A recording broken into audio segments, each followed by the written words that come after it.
内的 company 是 A Strategy Management， 他们呢主要是 focus 在 multi-family 多单元公寓的这个 management investment。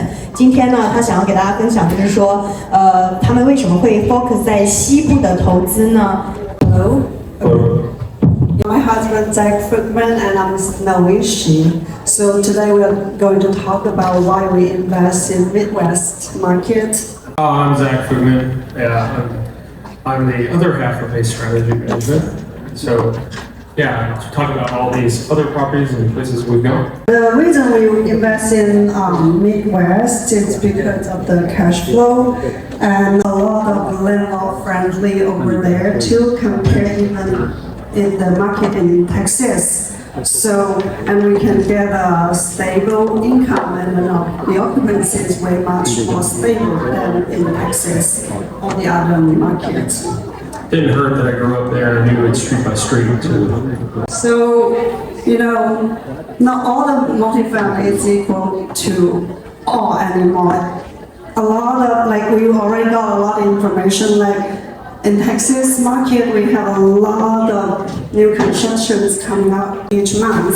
So the supply is bigger than the demand in the market right now. But in the Midwest market, there are some places we still have some new constructions, but compared to what we see in Texas market or Arizona or Florida, we have a very healthy supply over there, and the insurance over there is way much.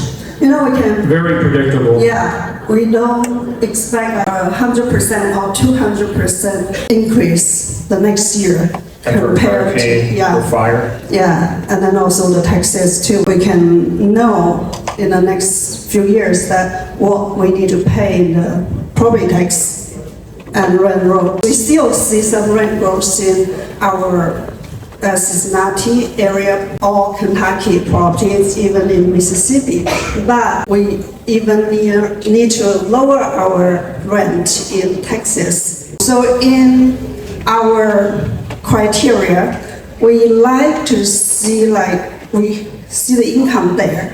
We don't like to just see the pro forma data that we get from our seller or the broker. We actually do our own due diligence over there to make sure that the income or the projection support the market. And we like to see that our DSCR is at least 1.25 or higher on our mortgage. And right now that we don't like to see any project that we need to do a lot of value add over there because we cannot predict the increase of the material and also the cost of the contractors. Value add is very funny now. What they'll call value add, older property, what once was in their mid-teens might have been a 5 or 6 or 7K rehab, might be a 14K rehab now that you weren't expecting.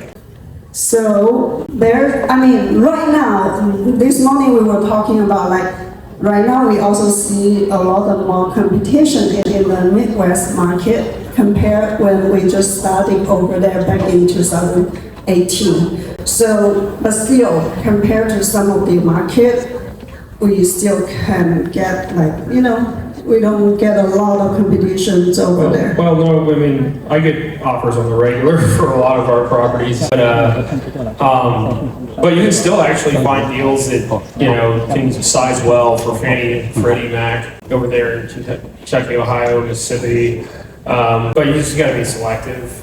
So we just want to show a little bit on the market price on the properties over there, Class B. So on Midwest market, we can still see the prices per door is a little bit lower than the average national market still, but of course depends on the different properties or different locations, so we can see difference on the prices as well. So our strategy in 2025, we only have 4 months left in 2025. Of course that everybody is looking for a good deal, but there are, limits on the good deals. Don't do a deal, don't do a bad deal to get depreciation. Right. It's better to pay taxes than do a bad deal. Yeah, just don't rush that you need a depreciation and you just pick a deal and close the deal before the end of 2005 unless it's really a good deal. But I mean, like right now, I literally was texting with a broker before this. There are deals that are probably good and they're 2023. He's had it all for market. He's had over 70 registrations, not a single tour yet in a smaller market. But you might be able to get maybe even pick up in certain markets, a smaller looked over market, pretty much a brand new build for near a 7 cap in certain markets. Now that's not the Midwest, but there's places.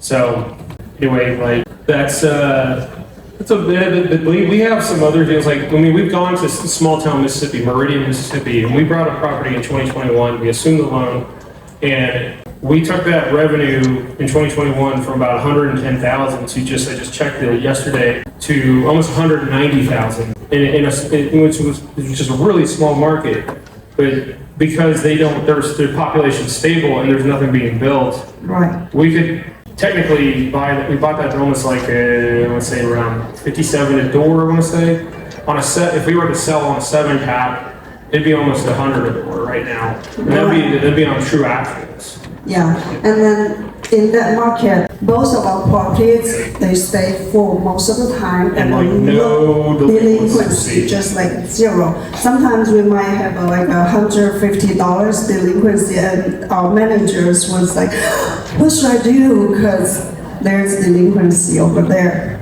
So, you gotta be, we've just been very opportunistic over the years and be able to build up to about 3,000 units with friends and stuff throughout the places. The Midwest market. Midwest, Texas, we've had success in Texas too, but like, and we do have some properties there, but Texas will come back, but that's what some of the other guys are saying, that this is probably a good time to buy, and it's like, there is a lot of people are out of the market, and like, some bigger market firms won't travel. Right. And so so if you're willing to go to some places, you might be able to pick up a deal. We had friends going out to Lubbock looking at a deal. I used to basically be on the road looking for deals, and then when we were younger, the reason we got into Mississippi, she's like, go out and find a deal. And everybody was like scared at the beginning of 2020. And we assumed a loan on a deal in Long Beach, Mississippi. And we bought that thing for, I think, 9.1, and I think we could probably sell it for about 15 now. Because it fell out of contract because other people were scared at the time. So this is another time, this isn't like COVID, but this is another time where people are scared to actually do a deal that makes sense. But you have to really dig down into the numbers. So there's a lot of different types that are just kind of on the sidelines. For whatever reason, you had some other syndicators are really bruised and beat up from from deals that haven't worked out. And so this might be the time where you can filter through and get to the top. Okay, so we have a few minutes for any questions. So in 2025, if you guys are looking for deals, which state are you guys going to go? Where the deal makes sense. We'll still go to Texas. I'm the one I was texting about earlier was in Texas. But I'm not gonna, it's just things you gotta pick the market too. I've been very negative on Texas, but not every single market in Texas. So you have to, but we definitely, if it's Northern Kentucky, Cincinnati, and it's a deal, we'll do it all day long. Mississippi, outside, some of the Jackson, Mississippi is one of the worst places in the United States. The suburbs are amazing. And we've done full occupancies and cash flow and everything else. And so we've been able to make things work there. No, I also come from Cincinnati. Yeah. I'm so glad that you both can share your experience with us, with me. And my question is, we also actually invest property in Cincinnati and Columbus. But now we actually interested in Indiana state. We know that's a very business friendly state. So do you have any plan for Indiana state, or do you have any properties invested in Indiana? Personally, we don't have any investment in Indiana, but if you find a good deal, number makes sense. I think We're not afraid. We've looked and offered a few Right. times, but we ended up getting on a hot streak in Cincinnati and Mississippi and kind of like forgot about Indiana for a while. Yeah. So, but no, we definitely went around Indianapolis, looked at a number of deals and didn't.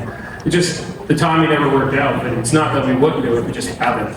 So. Any other questions? Okay, we have one more question. Hey, Snowy, Sivan, good seeing you here. I'm so amazed at how well you guys are still doing in this economy. And I have a final question for you.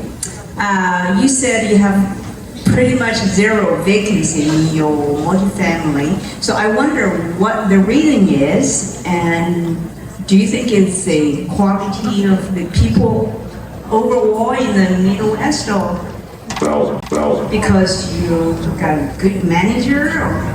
I think it is that we do have some vacancy. Yeah. So the market we were just talking about is that two of our properties in Mississippi, but the population there, I think it's pretty stable, and there's no new constructions coming out. I think we've just been able to pick in certain areas where they just haven't flooded the zone with new food construction. I know we don't have much time, but like Cincinnati, the topography doesn't lend itself to overbuilding because it's hilly. Mississippi, the builders, it doesn't make a whole lot of sense. And same for, but some places in Northern Kentucky, all the same. So we've just been fortunate not to buy in areas where overbuilding's happened. But in McAllen, Texas, that hasn't been the case, kind of thing. Yeah. So. Of course, we have great managers over there, the on-site team. And also, that makes a huge difference too. Your management, being on them, like being able to check all your properties. I can go in a half hour and be able to check 30 properties in about 30 minutes and be able to check trends. So if you have it all set up, you can be on it. Okay. So I want to thank you for the sharing, and for those who don't know her, I have a personal relationship with Snowy. Thank you. She's a great person, very honest, willing to share all the time and teach you. And she has 4 kids, full-time mom, full-time manager. Whatever you do, you're doing so great. Thank you, Yvonne. Thank you.